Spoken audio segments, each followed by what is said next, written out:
Hello दोस्तों, आज हम पढ़ेंगे दर्पण प्रतिबिंब और जल प्रतिबिंब के बारे में। ये रीजनिंग की क्लॉक चैप्टर की ये दूसरी क्लास है जिसमें हम सेकेंड टाइप को पढ़ने वाले हैं, दर्पण प्रतिबिंब और जल प्रतिबिंब वालों को। इसमें क्या होता है, किसी भी प्रश्न को पूछा जाता है, वास्तविक समय को पूछा जाता है, घड़ी में इतने बज रहे हैं, तो उसका दर्पण प्रतिबिंब या जल प्रतिबिंब पूछा जाता है। उसको ज्ञात करने के लिए हम उनके प्रश्नों को सॉल्व करेंगे।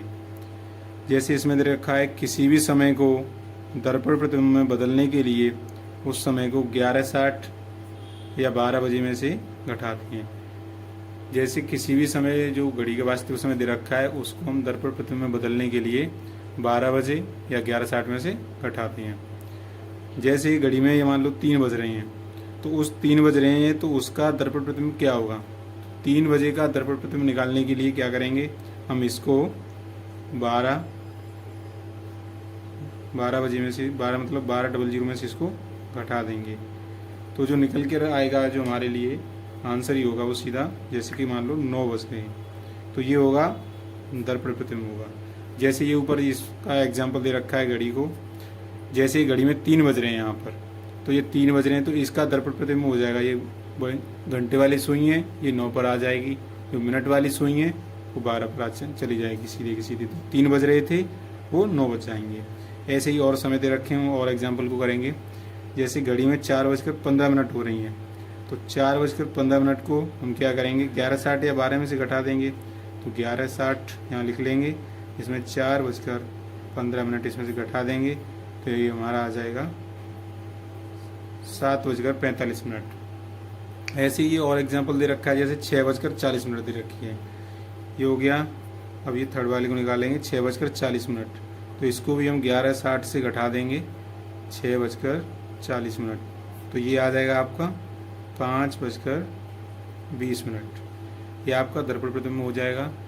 ऐसे ही ये फोर्थ क्वेश्चन दे रखा है, 9:55 हो रहा हूँ, 11:60 से 9:55 इससे घटा देंगे, तो ये हमारा आ जाएगा 2:05 पर ये दर्पण प्रतिबिंब में दिखाएगा।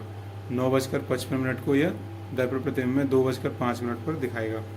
यदि घड़ी में 11:30 बज रहे हों तो उसे हम 11:60 से घटाएंगे, 11:30 बज रहे हैं 11:30, तो ये जो समय आएगा वो 00:30 आ जाएगा। 00 यहाँ पर क्या दिखा रहा है, 00 दिखा रहा है कि अभी घड़ी में 12 बजी हैं। ये 00 समय होता है जो घड़ी में सीधे मतलब घंटे वाली सुई 12 पर होती है जब 00 होता है, तो 12:30 बजे 11:60 का दर्पण प्रतिबिंब 12:30 बजे बनेगा। आगे दे रखा है 6 वाले क्वेश्चन पे 15:40।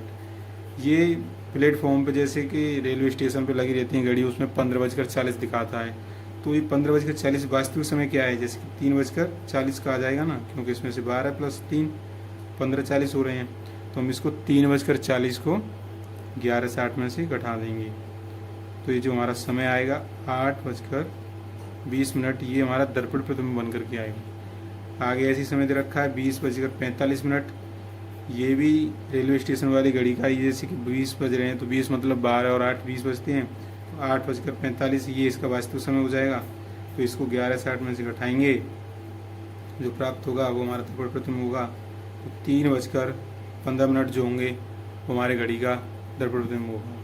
अब इसमें दे रखा है 8 नंबर पे, यदि घड़ी में 8 बज रहे हैं तो दर्पण प्रतिबिंब क्या होगा, तो 8 बज रहे हैं घड़ी में, तो दर्पण प्रतिबिंब को निकालने के लिए सीधा ये इसमें 00, तो इसको हम 12 से घटा देते हैं, तो ये 8 बज रहे हैं, तो घड़ी के जो दर्पण प्रतिबिंब बनेगा उसमें कितना बजेंगे, 4 बज जाएंगे।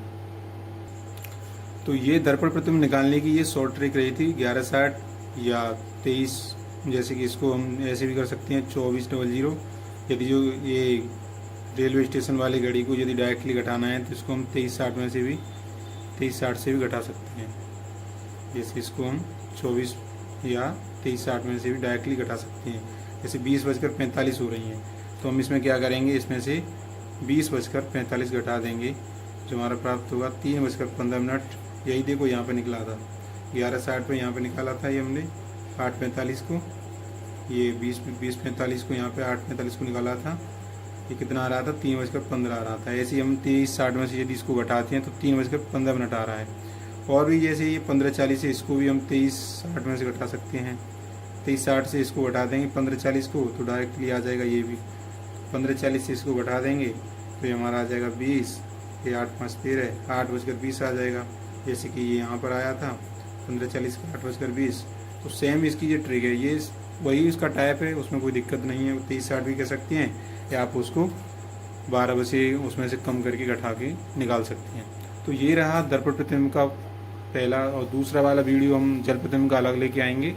तो ऐसे ही यदि आपको अच्छा लगा तो कमेंट सेक्शन में बताना। आज के लिए इतना ही, धन्यवाद।